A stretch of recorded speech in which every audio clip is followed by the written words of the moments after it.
All right, what's going on, Bears fans? It's your boy Abel Bird. This is Bird's Eye on the Bears, and welcome to the table. The Detroit Lions came into Soldier Field and basically controlled the whole game. They beat the Bears 19-16, and to be honest with you, that was a pretty frustrating game to watch. And I say that because coming into this game, I wanted the Bears to win. I wanted the Bears to, I wanted them to win, but if they weren't going to win, I wanted them to at least show that, hey, we're not the same team that we were week 2.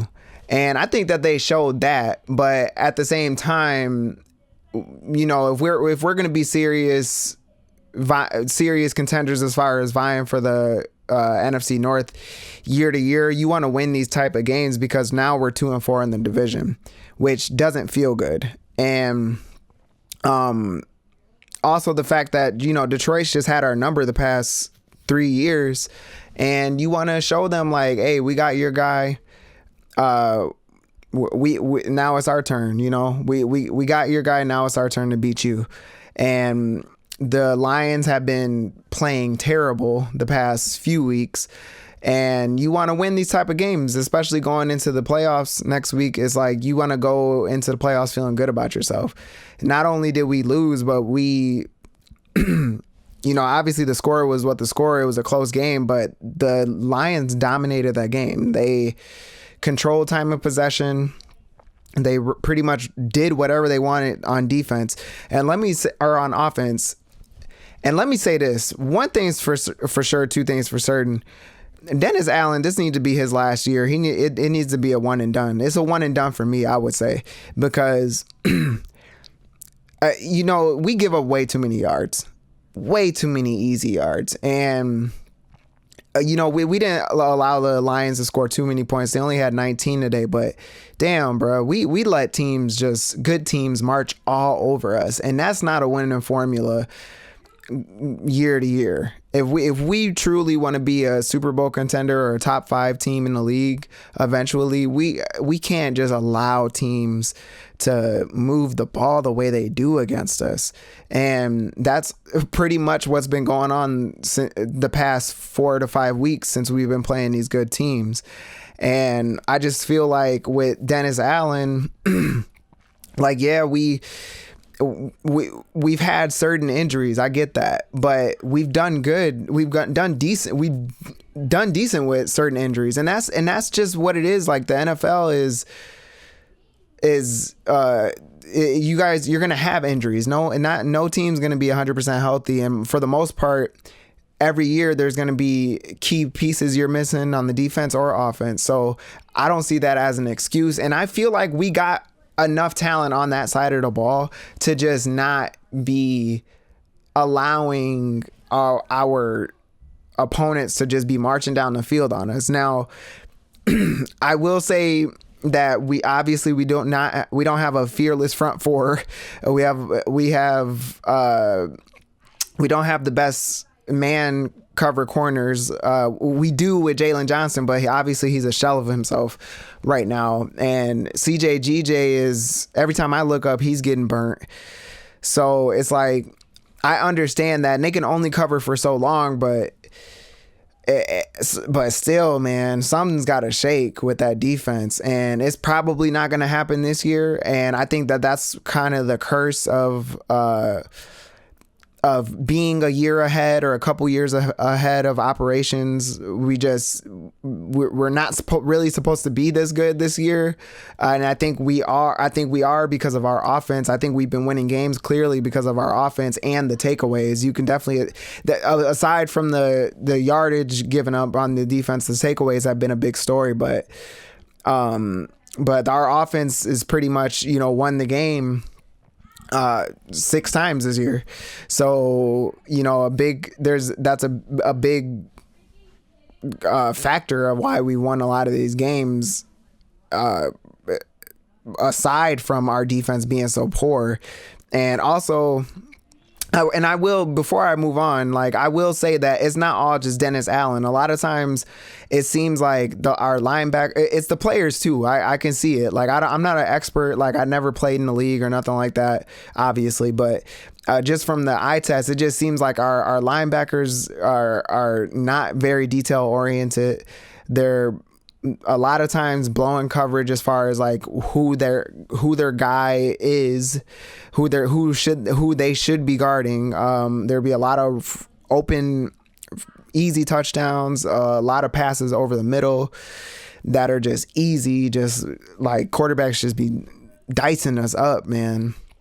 And again, like I said, I'm not a expert when it comes to the X's and O's of football, but just the eye test, like the players a lot of times don't seem like they're not, their attention to detail isn't the best, and the coverage isn't the best.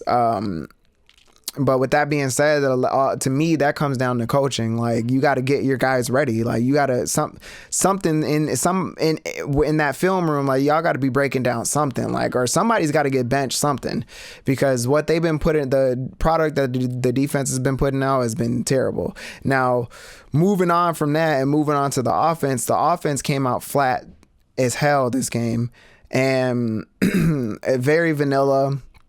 Guys dropping passes, especially in the beginning, in the first half, and that didn't help either, because that kept the offense off the field and the defense on the field, and it kept the Lions offense on the field, and they were just, like I said, doing whatever they wanted. Their time of possession was crazy. Like they're pretty much doing what the Bears have been doing the whole year. And it was just frustrating to see, because you just don't, like I said, you want to come into this game and make a statement and go into the playoffs strong. I know it's a week to week thing, and I know psychologically, like, players can be lax because we already got the playoff clinched and wrapped up, and that's all good and stuff, but I honestly don't like that, because I don't want us to go into the playoffs not feeling good about ourselves and feeling like we are kind of reeling a bit going into the playoffs. It would have been nice to go to your home field, go to Soldier Field while Lions come to y'all, and take care of business at home, for a good win. Let the Lions know, hey, this is our division, make that kind of statement win. Not let them sweep us. Now we're 2-4 in the division. So it was very discouraging to watch the offense go out there and play like that, and to see them just look too, I don't know, too lax. Like their demeanor today was just way too relaxed, and we weren't controlling the line of scrimmage well, and Caleb missed, of course, I don't know if he really missed I don't think he missed a couple passes, but that pass to DJ Moore, Durham Smythe was like wide open basically for a touchdown. So little things like that, I'm not going to push on that too much, but our offense was just stagnant, and I give the credit to the Lions defense.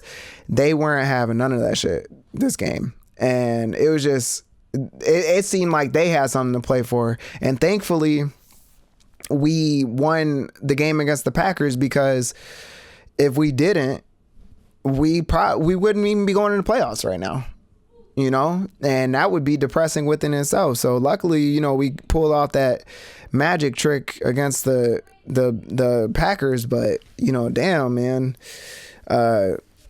yeah, just overall, man, we just came out not ready to play this game, and we better come out next week ready to play, because Green Bay is going to come into Chicago looking for revenge.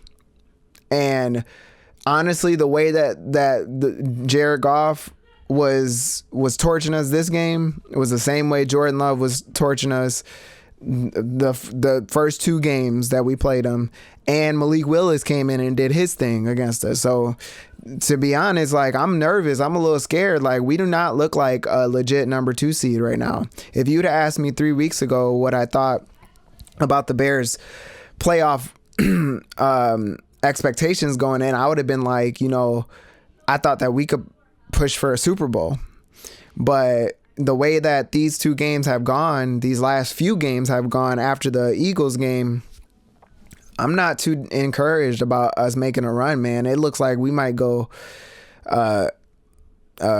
one and done if we're not careful. And Ben has got to get them boys right. At least needs to make sure the offense is right next week, because we know for sure Dennis Allen and them boys going to give up 300, 400 yards of offense, and hopefully we get a couple takeaways, because that's just what we got to bank on next week, is the Bears scoring 30 plus points, because that's what it's probably going to take for them to beat Green Bay. Now, with all that being said, I'm not disappointed in this year, and even if we lose next week, I will not be disappointed in this year, because as a fan, as a pure fan, this is like the best year I've ever experienced as a Bears fan, aside from 2006, but I was like little as hell. But I'm super grateful for this year. So to spin it in a positive, I'm super grateful for this year.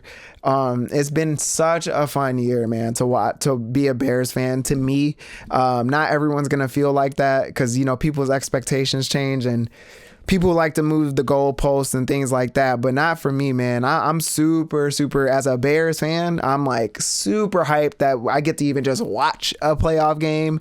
Not only that, but we're going to, it's a Packers Bears playoff game in Soldier Field, and if we win, we do get another home game. So it's a beautiful thing, you know what I mean? And I'm definitely grateful, but that's as a fan. But if I was on the team, or if I was Ben Johnson, I'd be extremely worried right now and discouraged, because you don't want to go into the playoffs losing how we just lost today. That was not cool. And we can't, like I said, as a fan, I love these close, nail-biting games, but as a coach and as a Chicago Bear, it's not sustainable in the long term. Like, eventually, you're going to start losing these type of games, and obviously they did. They lost this one and they lost the last one, and you're not always going to get a Caleb Williams drive to end the game, or a Ben Johnson called drive to end the game. Sometimes you're gonna get, now this one was pretty bad. After that Kevin Byard interception, I thought okay, maybe hopefully we can do it, you know what I mean? But we've done it before, but it was just like, at the same time, I'm thinking, how many times can we really march down the field? We've already got 6 game-winning drives this year. It's like, the odds are telling you, you just can't do it every time. But I was still encouraged, because the momentum was on our side. But that was one of the worst 2-minute drills I've ever seen. It was ugly. That was very, very ugly. Burden drops the ball. Caleb put a little bit too much zip on it, but I think Burden still should have caught it. Obviously, hit his hands. Then Caleb does an intentional grounding, which wasn't. It's like, you might as well at that point just take the sack, because now it becomes 3rd and 20. I think it probably would have only been 3rd and 14. And so it just not a good game, man. It was a hard game to watch. But you don't want to keep being in those positions, especially in the playoffs, man. You don't want to go down you don't want to go down 16-0, in the playoffs. That's just not a sustainable recipe to win, And like I said, I think a lot of that, this game had to do with the offense and defense.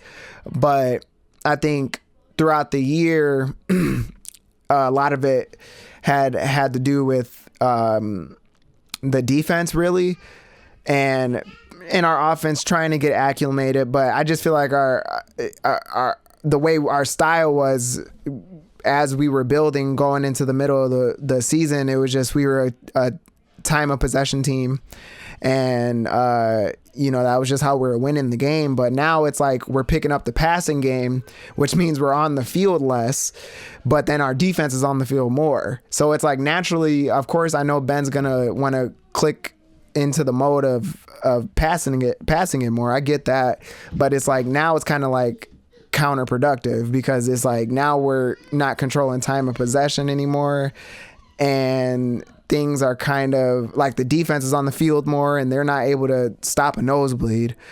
So it's just, but I get it though. You gotta let Caleb loose and let Caleb cook so that we can eventually become a offensive juggernaut. You know, you don't want to just be old school, you know, running the football all the damn time, especially if it's in times when we have to pass the ball. So, you know, it is what it is. I'll run through some quick stats and then we'll get up out of here just to wrap the show. Goff was 27-42, 331 yards, 1 touchdown, 1 interception. Caleb was 20 for 33, 202 yards, 2 touchdowns, and 1 interception. Colston Loveland, man, snapped. He had 10 receptions for 91 yards and 2 touchdowns. Shout out to Colston and Luther Burden. They both did their things. The Bears gave up 433 total yards. And the time of possession was won by the Lions 35 by 11 minutes. And yeah, so that's basically your game right there. And yeah, but that'll wrap this show, man. Thank you for watching. Hopefully you got to this part of the show. If you did, please like and subscribe. If you want more content like this, you know, obviously, you know, feel free to comment down below if you liked it or not, or if there's something that you think I could add or take out. You know, this is kind of a different kind of show this week. I kind of went more off the cuff instead of it being segments. So, but let's go Bear down. Bears Packers next week. Let's go.